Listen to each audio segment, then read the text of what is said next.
is up, everybody? Welcome to The Stack. I'm Alex. I'm Pete. And I just wanted to, real quick. Yeah.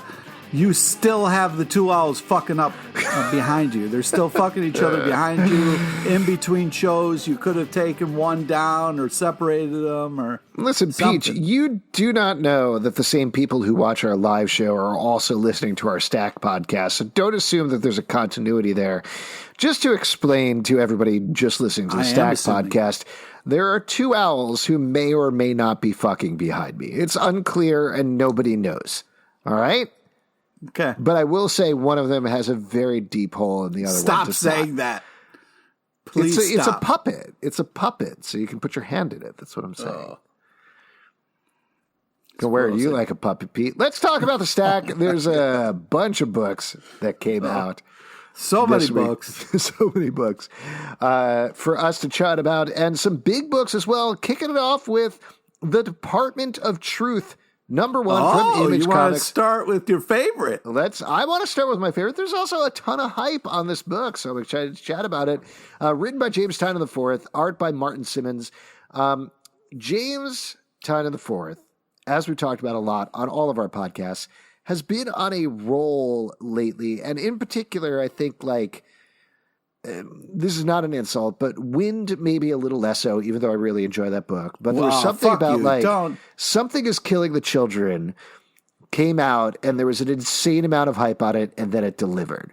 The Department of Truth, same sort of thing, like such a clear title. You know what this book is on going in, and then it completely delivers in the first issue. I'm almost reticent to spoil it because it is one of those books, in my mind, it feels like a Brian K. Vaughan book where you read it and you're like, yes, okay, this last page, this got me. Oh my God, the last page, though. Yes. Well, that's the thing. You said you read it, you know what's going on. I did not. No. It took me a while to kind of piece it all together. But man, by that last page, you are hyped. Yes. You are so hyped and ready for the next issue. It's unbelievable. But the art is really cool. It really fits the tone of what they're trying to do in such a great way. Yeah. And man, is the book good. I know we're bouncing around and not actually mentioning the plot here, and part of that is by design. That's how I like to talk. Well, I don't want to tell the people what the plot are because I read the book not actually knowing what it was, then went to Image Comics' website and looked at their blurb. It gives away too much. I didn't want to know any of that stuff going in. So, go in totally clean. Know that it is a thing. You could probably tell this from the title, but it's a thing about kind of conspiracy theories in the government. I think that's all you need to know. Don't spoil it, you That's fucking it. ass. That's all I'm going to say. And the art, the writing, everything, it feels to me... It feels like a vintage Vertigo book, like a book that would come out at the same time as Sandman and everything else, where you'd be like, oh shit, this is going to change the industry. And now it's another in a line of amazing books from Image Comics, but it is great. And to your point, Martin Simmonds' art, it feels a little, who's the guy who did 30 Days of Night? Is it Ben Templesmith? Yes. So it feels a little like Ben Templesmith on the art, but it's different enough. James Tynion is on fire here, and it is a book that feels insanely current. Insanely current. It's really well done. It's just so good. I wonder if the people at Image are just high-fiving themselves like, we are fucking killing it right now. You can't touch us. Well, the thing that is, I think, so great about this book, and again, this is not spoilers, this is just kind of skirting what it's about, is that it is about our current moment in time and our current political moment in time, but it's fun to read at the same time. It's still scary at points. It's fun at points. There's good action. There's good adventure. There's good weirdness. Great. Great book. Do not miss this one. Really great book. Don't miss it. Next up, another book that I'm going to say don't mix. Shang Chi Number One from Marvel, written by Luen Yang and art by Dike Ruan. This is another one that I wasn't sure about going in, but as usual, Luen Yang killed it. We get Shang-Chi. Turns out he's part of a dynasty of 5 weapons. It's very similar on the surface to what happened with Iron Fist, where there were the 7 immortal cities. Yeah. But it goes in a very different direction by the end. Super fun. Great last page. I'm 100% on board with the character. And it's a very different take on Shang-Chi. It's clearly calculated to have something that has a trade or multiple trades on the shelves by the time the movie hits, but you will not regret picking up this comic book. I'm so happy with the team behind this book. So happy for this new relaunch of Shang-Chi. One of my favorite characters as a kid. Also get a little Fing Fang Foom, which I was totally pumped to see. This is a great book. Great art, fun storytelling, and it picks up and you think like, okay, but then you're like, it just does such a great job of unveiling the story in such a way that kind of like is a little different than what we're used to, but still has all the action and stuff that you want. I'm very impressed with this book. I'm very excited to see how this is going to move forward. And also was the first Marvel book that I read with the Brian Starfreeze. Stelfreeze?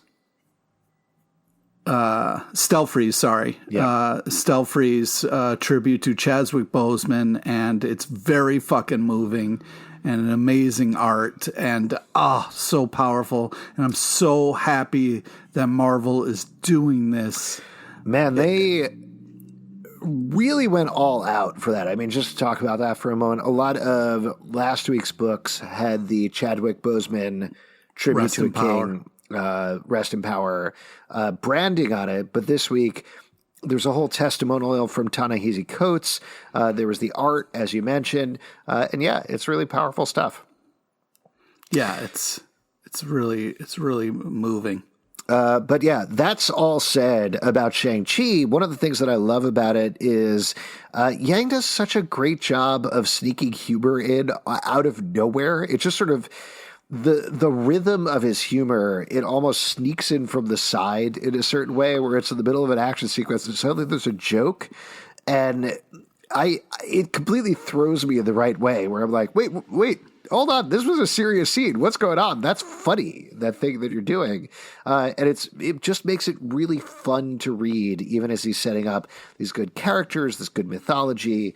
And getting back to the Iron Fist thing, it almost feels like a rejoinder to Iron Fist, which is very good, mind you, but to the whole conversation surrounding Iron Fist, the TV show, where people are like, dude, cast an Asian person of Asian descent as Iron Fist, or just do Shang-Chi. What are you doing? And this comic seals very specifically to be like, here you go. Thank you. Yes, please. Great stuff. Can't wait to read the second issue of that. Let's move on to one of our favorites here on the show, That Texas Blood, number 4 from Image Comics by Chris Condon and Jacob Phillips. We had Chris Condon on the live show a couple of weeks ago, and that was super fun to talk to him about this book. This issue, we're continuing the storyline of this brother who's come back to Texas. He's discovered some bad doings around his brother who was killed. And this is very much a middle of the arc issue, but there's still such good character stuff here, and there's such a good emotionally based character twist that happens as well. Every issue of this is great. I'm really enjoying it. Yeah, the storytelling, the pacing, the art, it's really, really well done. It's very interesting. They do a great job issue to issue giving you more information on this bigger thing in such a cool way that it's just you're in and you want more and more and more. So they're killing it on this book. The paneling, it's just really impressive package. Yeah, there's a great scene in here with our sheriff character we haven't seen a lot of since the first issue, where he's sitting down at dinner with his wife, and his wife is talking to him, and if you haven't been reading the book, he has this verbal tick where he just says, well, and that's pretty much it all the time. And the way that the lettering plays out in particular, it reads so well as a scene where she's just so well. Where she's just kind of like needling him a little bit, and he's like, well, and she's like, well, It's great. Just the rhythm of that scene is so good, and just those little character moments are so nice. Definitely pick up this book. Yeah. Next one up, I'm very curious to get your take on this, Pete. Batman 3 Jokers, number 2 from DC Comics, written by Geoff Johns and Jason Fabok. So this is continuing the storyline, as you can tell from the title, of there are actually 3 Jokers. There's the original Joker, the criminal, there's the comedian, and there's the performer. I'm forgetting what the third one is. Whatever it is, he's dead this issue. The criminal, the comedian, and the clown. The clown, there we go. And the clown was killed by Red Hood last issue. There's serious repercussions for it this issue. I got to tell you, I am so stressed out reading this book. I can't quite explain it. I think it's Jason Fabok's art is phenomenal, but the feeling and the tension that Geoff Johns is putting in this through the characters is everything that should have been present in Doomsday Clock, but wasn't, but is here. And it's very hard to read, but it feels like that is part of the point. What's your take on it? Yeah, that's the thing. It is very hard to read. And it's like, what sucks is it reopens a wound of, we get Jason Todd again fucked up by the Joker in a way that's not cool and way out of bounds. And you have this hard conversation with Batman and Barbara, and it's like, I'm reading this going, hey, Geoff Johns, like, what are you fucking doing to me over here, man? Like, well, I already lived this and had to live with this already, and then you're making us redo it. And it's very painful, and I'm just wondering why. Why? Well, it's interesting to pair this with Doomsday Clock, I think, because Doomsday Clock, for all its faults, was Geoff Johns' mission statement on what Alan Moore had to say through Watchmen, what Alan Moore had to say about superhero comics, and what he had to say about the universe. It's certainly, at the very least in this issue, particularly given the last page, feels like that last page was awesome, though. Well, it's Geoff Johns' mission statement on Killing Joke, which versus Watchmen, which is not unimpeachable, but is still a masterpiece of the form, as we talked about at length on our Watchmen Watch podcast. Killing Joke has not aged well. Killing Joke. Well, that's also the thing, is the Killing Joke recently had a movie done that was awful, just garbage in a way that was unnecessary and very painful. And I went to the movie theater very excited about what I was going to see and got kicked in the nuts repeatedly. And now Geoff Johns like, oh, guess what? I'm not done kicking you in the fucking nuts yet. Here's your problem. You got to stop going to 4D movie theaters, and then you won't get kicked in the nuts repeatedly. Oh, man. You pay extra for that chair, right? 4D, man. That shit is awful. Jason Fabok's art is great. I think 4D is the reason we're in this fucking pandemic, because they're spraying you in the seats, and that's what had the COVID started. Oh, man. Pete, by the way, I love your podcast that you do on Alex Ross's network. It's very good. Batman 3 Jokers is also, I think, very well done. Makes me uncomfortable. I'm not quite sure where it's going, and I'm certainly nervous on the place it's going to leave the Joker and Batman in continuity when eventually things link up. But it's a nicely put together package, I would say. It's too bad Justin's not here. He loves a tight little package. Next up, Chew number 3 from Image Comics, written and lettered by John Layman, art and colors by Dan Boultwood. This is continuing the story of the Breaking Bad and the Chew universe as Chew's sister goes darker and darker. Another just good, fun issue of this book. I'm really enjoying it a lot, and I'm enjoying revisiting the Chew-niverse through this title. Oh, see what you did there? Yes, I do. I agree. This is just a fun extension of something we already love. Very interesting to kind of have these two kind of like sisters. It's very cool to see where this goes. I think it's just a great continuation of something, and the art writing. Just it feels spot on to what we love, and it's just great.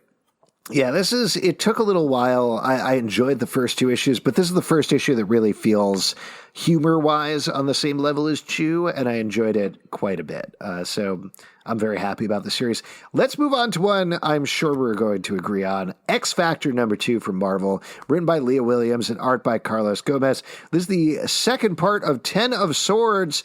I know I loved the first issue of this. I thought this was great. The second issue is a little more of a business issue as the team recovers from the disaster that happened in Otherworld. Now they need to find 10 swords to battle Apocalypse's evil children. That's what's going on. Here, though, they're dealing with the fact that Rockslide died, Apocalypse got killed, Richter almost got killed, and what happens after that. And we once again get a realignment of how death works in the X-Men part of the universe that I thought was very smart and ups the stakes of everything that happens. I'm really enjoying this crossover. Pete, I'm sure you feel the same. Over to you. This fucking sucks, man. This is such fucking bullshit. What the fuck is even happening? There is so much shit happening that it is just insane. There is too much to deal with. And then in between that, they're making us read these fucking briefing statements, whoever the fuck they are, the signed affidavit bullshit. I'm so happy that Charles Xavier finally lost his lollipop head. I'm very excited in that. Can we talk about that moment? I know you don't like this, but the very fact that everybody this entire time, since House of X and Powers of 10 launched, has been talking about, wait, the X-Men could just resurrect themselves whenever they want. What does it matter if they die? The moment when, and this is a big spoiler for the issue, but they try to resurrect Rockslide and it goes horribly wrong to the point where Xavier's helmet shorts out and we get to see every other helmet short out. I screamed is probably too strong, but I definitely was like, gasped at that moment because it was like, this is all over. It turns out that's not exactly what's going on, but that the stakes are that high for this thing, I thought was great. Yeah, you said this thing because you don't even know what the fuck is going on. I know what's going on. The shit is too confusing. And it's weird because it's like, okay, here's a shot of Xavier's helmet in a root bath overlooking something. And then, oh, here's a shot of Xavier's helmet in a root bath that's in space, in a root bath that's somewhere else under a sun and then underwater. This is the most... hold on. What is happening in this book? This is the most excited I've been about the X-Men in decades. Congratulations. You should Thank you. Read X-Men more. I think that, like, it's just insanity stacked on insanity, stacked on insanity. We have to deal with the first thing you did before we can move on. Like, we're barely dealing with the fact that all the X-Men said, hey, fuck you to the rest of the world. Okay, now you're on your own private island, you're fucking each other, great. Like, then it's just one insane thing after another insane thing, and then this insane council that, like, oversees everything. It is just so much insanity. I keep hoping, like, all right, eventually this is going to calm down so we can catch up to all the madness, and it just stays on the gas pedal, and I'm really having a hard time keeping up and dealing with it. I mean, I get what you're saying. I do think, though, that this crossover is more accessible than the stuff that has come before. I love the fact that, again, spoiler for the issue, but Polaris is some sort of seer. Poor Polaris is really falling apart here. She is falling apart because she let down her team. She let down everybody. But she has the information to where these 10 swords are going to be so that they can battle Apocalypse's evil children. And I love the fact that she does this prophecy. And the folks at Marvel know we're going to pick it apart. We're going to figure it out very quickly. So instead, at the end of the issue, they have Cypher being like, okay, here's what I think they're talking about in the prophecy. Here's the characters. They're going to go get swords. And some of them are going to be wrong, but I love the idea that they're sending us on a wrong path in some places while on the right path in others. Like, of course Wolverine's going to have a sword. We already know Illyana is one of the people who has the sword. The Illyana part was great. It's great. So much fun. I am having a blast so far with the storyline, and I'm excited to see what happens I would like to be enjoying it, but there's just too much madness going on with portals opening and closing, and then the White Queen's being mean, but is she... it's too much. Excuse me. Well-timed cough there, buddy. No problem. What are you trying to say? No, nothing. Nailbiter Returns #5 from Image Comics, story and art by Joshua Williamson and Mike Henderson. This is picking up the storyline. There's a contest going on in Buckaroo with a bunch of copycat serial killers, or are they? In this issue, there's a big twist. We find there's another Nailbiter who looks exactly like the original Nailbiter. Some big action goes down. We had Joshua Williamson on the show a couple of months ago, and he talked about the storyline. I love that he's just following through on this is a big, fun action. Every single issue out of the gate. I'm having a blast while reading this one, too. It's unbelievable. It's really a lot of fun. It's fast-paced. It's action-oriented, but also the art is amazeballs. You got a lot of fun double spread stuff. It's great characters, great action. This is just really, really fun book. Yeah. Next up, WW84 #1, which of course is World War 84. We skipped a couple in there, but that's all right. #1, just kidding. It's Wonder Woman 84 #1. This is story. Wait.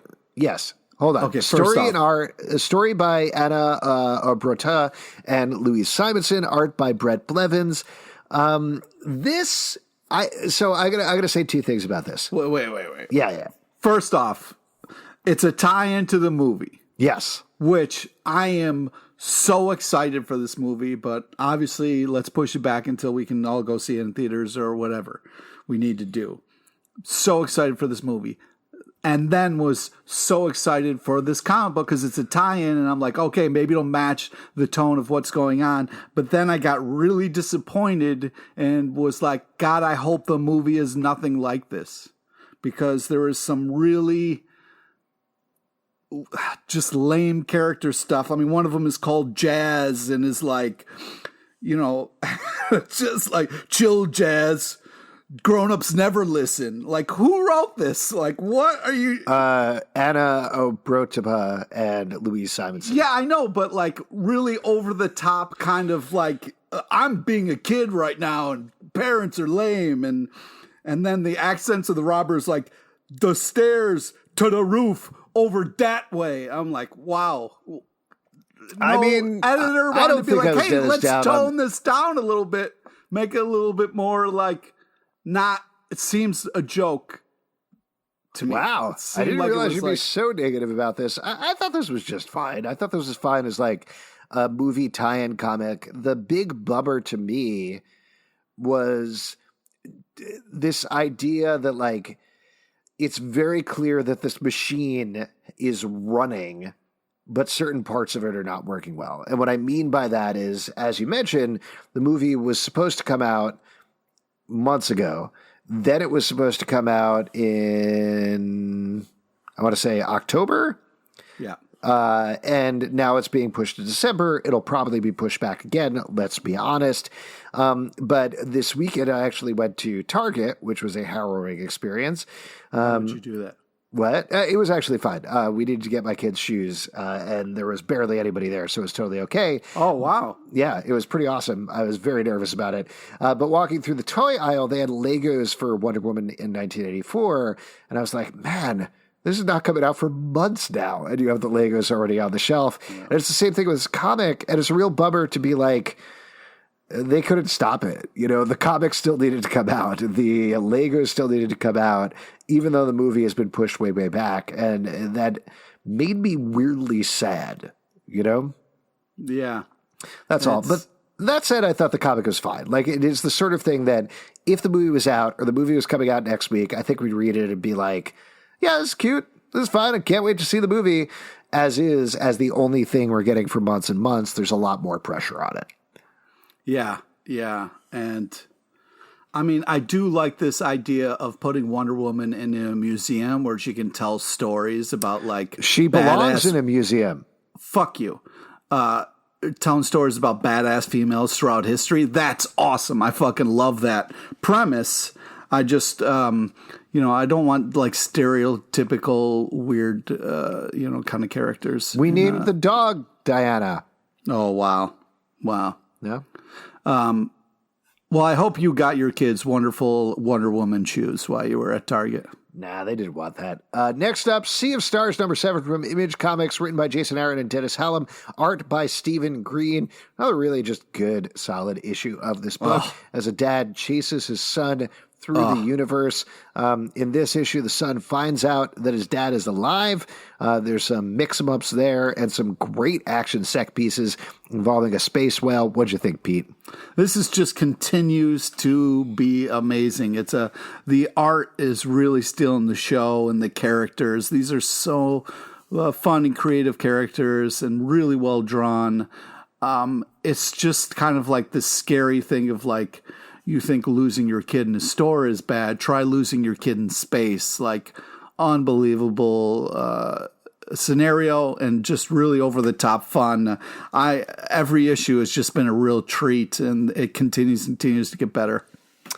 Yeah, I agree. Let's move on to Marvel Zombies Resurrection number 2 from Marvel, written by Philip Kennedy Johnson, art by Leonard Kirk. We've really been enjoying this book, or at least the first issue and the preview, zero issue, whatever you want to call it, the issue that came before, as Spider-Man takes Franklin and Valeria Richards to try to stop the zombie plague that has affected their universe. There's a great twist in this issue involving the phalanx and the robots of the Marvel Universe that I thought was so smart and so well done and amps up the danger in a really nice way. There's also a wonderful and sad scene with Viv, Vision's daughter. Another just very good, solid issue of this book. Yeah, I mean, the Punisher. Yeah, what'd you think about that, Pete? I mean, come on. But this comic is great, even though I was like, oh man. But the Viv thing was just so heartbreaking. Come for him. Come for Philip Kennedy Johnson. We've had him on the show a couple of times. Come for him. You tell him what he did to your boy, the Punisher. He made a choice. It wasn't as upsetting as, Franken Castle. But, it's an interesting choice. Phalanx Castle? Yeah, I don't know. Yeah, doesn't quite work as well. Doesn't roll off the tongue. Really good book. Excited to see how this potentially ties into the bigger story in the Marvel Universe that's being told. That should be very cool. Next up, Ascender number 13 from Image Comics, written by Jeff Lemire and art by Dustin Nguyen. I don't know. Every issue of this is good at the end. I mean, it's hard because it's like, it really is. Every issue is just like a painted, just unbelievable artistic feat. That is like watercolor and beautiful and amazing. But the action, the storytelling, the connecting these ascender, descender worlds, it's really impressive how big the story is. And it's great that Jeff Lemire has got to tell this giant story. And he has an amazing artist to bring it to life. I cannot believe how much it is tying into Descender at this point. I really thought it was going to be its own thing, but nope. It's basically the same story at this point. And every old character that we get back again is so exciting. Another one happens at the end of this issue. The cover of the next one promises a huge one is coming back. This is great. This is just a thrilling fantasy sci-fi mashup that I can't wait to read every month.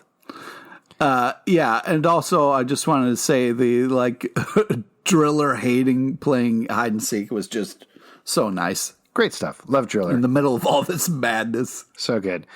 Next up, one that I'm sure you liked, Pete. Harley Quinn and the Birds of Prey, number 3 from DC Comics, written by Jimmy Palmiotti and Amanda Connor, art by Amanda Connor. As we talked about with the 2 previous issues, this is just classic Jimmy Palmiotti and Amanda Connor on Harley Quinn, except as raunchy as they want to be. And they want to be very raunchy, as usual. Harley Quinn has gotten one over the Joker, stolen the collective treasure of all the criminals in Gotham City, and they are coming for her this issue. The Birds of Prey, of course, kind of hate her, but are kind of having her back at the same time. This is just so much fun to read. This is one of my favorite things coming out from Black Label. It's great, and it's also nice to see Alfred alive. And the Alfred Batman conversation about Harley Quinn being at the Wayne Manor is hysterical and really fun. It just feels like an extension of the animated series. And I hear the voices of the characters from that, and it's really, especially Clayface. And the whole riddle with nails joke was hysterical. I mean, those two are just a powerhouse couple, and they're killing it. It's just so much fun. Amanda Connor's art is so great, so enjoyable, so funny to read every time. And the amount of just the way that they mine jokes, like the beaver jokes over and over and over again, but at the same time, they're still funny and stupid in the right way every single issue. And not just every single issue of this book, but like their entire run of Harley Quinn books. It's wild that it still works this far down the road, but it absolutely does. Yes, I just wanted to say why we're still in the DC world. I did check out some that wasn't on the list, and I wanted to quickly talk. The Batman Joker Warzone number 1. Mm-hmm. A lot of people are wondering about the Clown Hunter, and you do get the reveal of who the Clown Hunter is in that issue. So if that was driving me crazy, if that was something that you wanted to go check out, you do get to the bottom of that in that issue. So who is it? Who's Clown Hunter, Pete? Well, that's the fun thing, is it's not like, oh my God, it's, you know what I mean? It's a kid who grew up in Gotham who says Batman could have saved his parents. And I was like, well, great. That's good enough for me. That makes sense. He figured out who Batman is? Well, he just sees Batman as Batman. Oh, okay. I see what you're saying. Yeah. All right. Fun stuff. Thanks for the surprise pick. Moving on to Rogue Planet number 5 from Oni Press, written by Cullen Bunn and illustrated by Andy McDonald. We've talked about every issue of this wild space horror book, and I believe this is the last one, which I was kind of surprised by. But we get some very, I thought, satisfying answers to all the bizarre, horrific weirdness that's been going on to this planet. That's the thing. I was like, how are they going to tie in all this madness? Because it seemed like every issue was just, look at this crazier thing that's going on this planet. Oh, you thought that was crazy. Check this out. And it just kept heightening. And then they really delivered on this issue. Such a cool explanation. So moving. Very, very cool and interesting. This book is worth it. Like, check this out. Get it collected. Whatever you want to do, you'll be happy you did. Rogue Planet is not only artistically amazing, but it's a great story. Yeah, and a little pluggy plug. We're actually going to have Cullen Bunn on our live show next month, ostensibly to talk about Valiant comic stuff, but I'm sure we will bring up Rogue Planet as well. But as Pete mentioned, it's coming out in trade. Definitely pick it up there. It's worth it. Ties up really nicely. I was very happy and very surprised at how concretely everything made sense by the end. It was really impressive. There you go. Let's talk about another horror book, The Immortal Hulk, The Threshing Place, number 1 from Marvel, written by Jeff Lemire and art by Mike Del Mundo. This is, I believe, one of the first times somebody other than Al Ewing has written specifically an Immortal Hulk tale. We've had the Hulk pop up in other books at this point in the Immortal Hulk form, but this is a one-off horror story set in this universe, and I love it. I wish they would do this forever. It feels like the main book, and Pete, maybe this is part of what you've responded to. I know you haven't loved the horror Hulk in general, but it really started off as these done-in-one, almost Tales from the Crypt episodes, but starring the Hulk. And we very much got away from this for this Uber story that Al Ewing has built, which is wild and insane, and I've been loving it a very different way. But this story gets back to basics here, where it's almost like the Hulk series, but through the lens of Immortal Hulk, where Bruce Banner is traveling around. He finds a weird gamma mystery. It's very dark. It's very sad.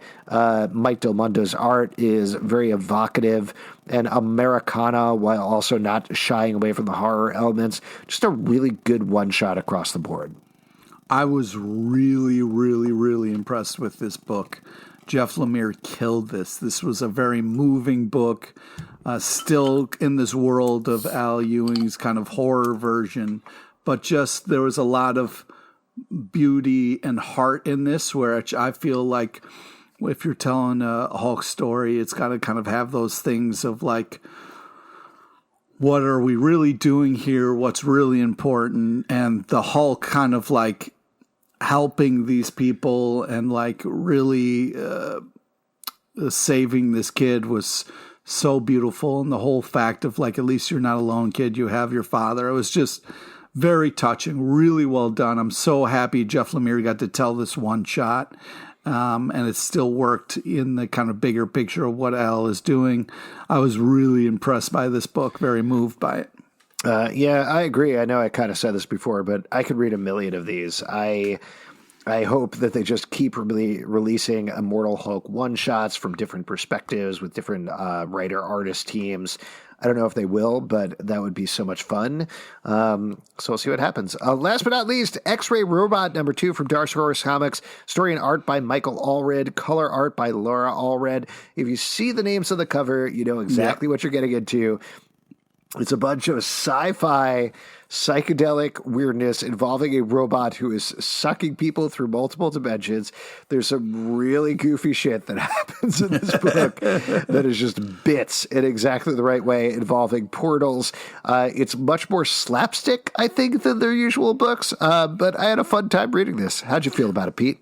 Portal bits. I love it. Yeah, this was a lot of fun. It's this classic kind of like art forward kind of tripped out world, and I just think it's really kind of like in their sweet spot, and it's a really great book. If you've enjoyed any of their stuff, you will really love this book. It's definitely really cool and really well done. I agree. And that is it for the stack. If you'd like to support us, patreon.com/Comic Book Club. Also, we do a live show every Tuesday night at 7 p.m. to Crowdcast and YouTube. Come hang out. We would love to chat with you about your favorite comic books. Socially at Comic Book Live, iTunes, Android, Spotify, Stitcher, or the app of your choice. To subscribe and listen to the show, comicbookclublive.com. For this podcast and many more, until next week, that's it for the stack.